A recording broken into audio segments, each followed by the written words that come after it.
بسم الله الرحمن الرحيم والفجر وليال عشر والشفع والوتر والليل إذا يسر هل في ذلك قسم لذي حجر ألم تر كيف فعل ربك بعاد إرم ذات العماد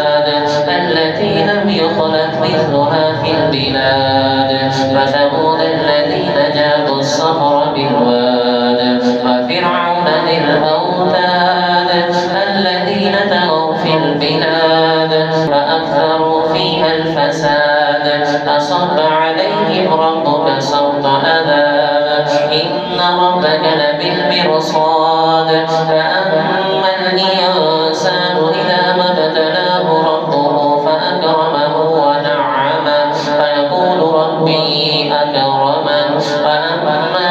إذا ما ابتلاه فقدر عليه رزقه فيقول ربي أهانن كلا بل لا تكرمون اليتيم ولا تحاضون على طعام المسكين وتأكلون التراث أكلا لما وتحبون المال حبا جما كلا إذا دكت الأرض دكا دكا وجاء ربك والملك صفا صفا وجيء يومئذ بجهنم يومئذ يتذكر الإنسان وأنى له الذكرى يقول يا ليتني قدمت لحياتي فيومئذ لا يعذب عذابه أحد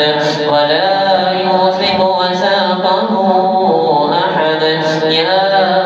أيتها النفس المطمئنة ارجعي إلى ربك راضية مرضية فادخلي في عبادي وادخلي